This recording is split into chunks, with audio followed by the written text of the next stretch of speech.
Hi friends, welcome back to Good சமையல். இன்னைக்கு நம்ம என்ன பார்க்க போறோம்னா குழந்தைகளுக்கெல்லாம் ஹெல்த்தியா பிஸ்கட் கொடுக்கணும்னு நினைக்கிறீங்கன்னா இந்த மாதிரி செஞ்சு பாருங்க. இது ரொம்ப ஹெல்த்தியாவும் இருக்கும். மைதா ஒயிட் சுகர்லாம் நம்ம சேர்க்க மாட்டோம். ரொம்பவும் ஹெல்த்தியா சாக்கோ சிப்ஸ் பிஸ்கட் தான் செய்ய போறோம். வாங்க எப்படி செய்யலாம்னு பார்க்கலாம்.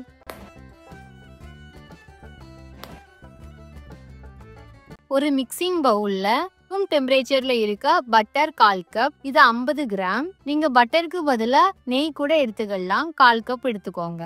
பட்டர் இந்த மாதிரி சாஃப்டா இருக்கணும்.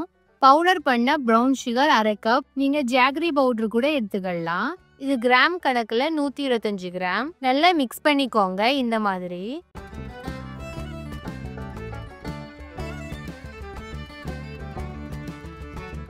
காய்ச்சி ஆற வச்ச பால் 2 டேபிள் ஸ்பூன். இதை நல்லா மிக்ஸ் பண்ணிக்கோங்க. நல்லா கிரீமியா மிக்ஸ் பண்ணி எடுத்துக்கோங்க. இதுல ட்ரை இன்கிரீடியன்ட்லாம் சேர்த்துக்கலாம். ஒரு சல்லடை அரிப்பு வச்சுக்கோங்க. 1 கப் கோதுமை மாவு, 2 table spoon cocoa powder, 1/2 teaspoon baking powder, சமையல் சோடா 1/4 டீஸ்பூன். நான் சேர்த்ததை வீடியோ எடுக்க மறந்துட்டேன், நீங்க சேர்த்துக்கோங்க.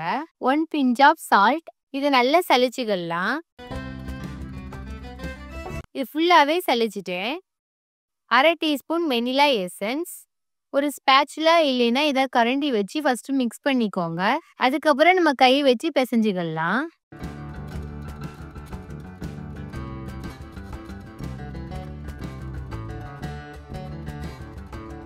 கை வச்சு ஃபுல்லாவே நல்லா பிசைஞ்சாச்சு. நல்லா சாஃப்டா இருக்கு. அந்த மாவை இந்த மாதிரி கொஞ்சம் விரிச்சு விட்டுக்கோங்க.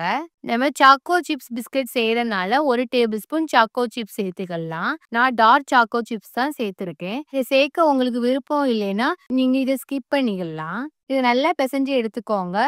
மாவுல ஃபுல்லாவே சாக்கோ சிப்ஸ் இருக்க மாதிரி பார்த்துக்கோங்க. சப்பாத்தி தேய்க்க கட்டையில கொஞ்சம் மாவு தூவிக்கோங்க. நான் கோதுமை மாவு தூவிருக்கேன். இப்படி சேர்க்கறனால மாவு கீழே ஒட்டாம இருக்கும். மாவை இதுல வச்சு ஒரே லெவல்ல தேய்ச்சி எடுத்துக்கோங்க. ஃபர்ஸ்ட் தேய்க்கும் போது சைட்ல எல்லாம் ஓரங்கள்லாம் விரிசல் விடுற மாதிரி தான் இருக்கும். அதெல்லாம் சேர்த்து வச்சு நல்லா தேய்ச்சிக்கோங்க. அப்போ ஒண்ணு போல வந்துடும். தேய்க்கும் போது மேல ஒட்டாம இருக்கிறதுக்கு கொஞ்சம் கோதுமை மாவை மேல தூவிக்கோங்க. அதுக்கப்புறம் நல்லா தேய்ச்சிக்கலாம். ரொம்பவும் தின்னாவும் தேய்ச்சிட வேண்டாம், வண்ணமாவும் தேய்ச்சிட வேண்டாம். மீடியமாவே தேய்ச்சிக்கோங்க. நம்ம கடையில எல்லாம் கிடைக்கும்ல பிஸ்கட், அந்த அளவுல தேய்ச்சிக்கோங்க. கொஞ்சம் முந்திரியை நான் கட் பண்ணி வச்சிருக்கேன். அதையும் மேல போட்டு லைட்டா தேய்ச்சி விட்டுக்கோங்க. அப்ப அந்த முந்திரி எல்லாமே அந்த மாவுக்குள்ள கொஞ்சம் கொஞ்சமா அமுங்கிடும். நீங்க எந்த ஷேப்ல வேணாலும் பிஸ்கட் செஞ்சுக்கலாம். நான் ரவுண்டா ஒரு மூடி எடுத்து வச்சிருக்கேன். மூடியில் உள்ள ஓரம் இந்த மாதிரி தின்னா இருக்கிற மாதிரி பார்த்துக்கோங்க. வண்ணமா இருக்கிறதே எடுக்க வேண்டாம், ஏன்னா ஷேப் ஒழுங்கா வராது. இந்த மூடியை வச்சு எல்லா இடமுமே ரவுண்டா பண்ணிக்கலாம். ஓரத்துல இருக்க மாவு எல்லாத்தையுமே கத்தி இல்லைன்னா கை வச்சு மெதுவா எடுத்துக்கோங்க. ஓரத்துல இருந்து எடுத்த மாவை மறுபடியுமே இந்த மாதிரி தேய்ச்சி பிஸ்கட் செஞ்சுக்கோங்க. ரவுண்டா செஞ்சு வச்சிருக்க பிஸ்கட் மாவை கை வச்சு எடுத்தா எல்லாமே விரிசல் விட்டுரும். அதனால மெதுவா கத்தி வச்சு எடுத்துக்கோங்க.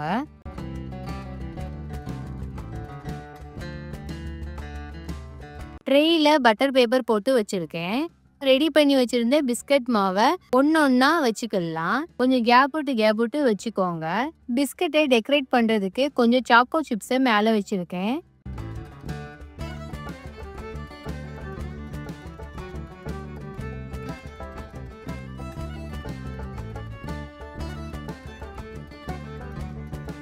ஓவன்ல 175 டிகிரி செல்சியஸ்ல 10 மினிட்ஸ் ப்ரீஹீட் பண்ணிக்கோங்க.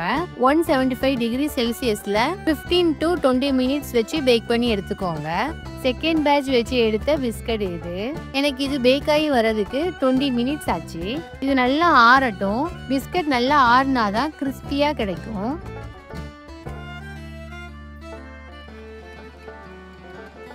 சாக்கோ சிப்ஸ் பிஸ்கட் ரெடி ஆயிடுச்சு. இது ரொம்பவும் கிறிஸ்பியா வீட்டில் செய்யறதுனால ரொம்பவும் ஹெல்த்தியாவும் இருக்கும். வீட்டில் இருக்க குட்டீஸ்க்கெல்லாம் இதை செஞ்சு கொடுத்து பாருங்க. ரொம்பவே ஹாப்பியா சாப்பிடுவாங்க. இதை செஞ்சு பார்த்துட்டு கமெண்ட் பண்ணுங்க. இந்த வீடியோ பிடிச்சிருந்தா லைக் பண்ணுங்க, ஷேர் பண்ணுங்க, சப்ஸ்கிரைப் பண்ணுங்க.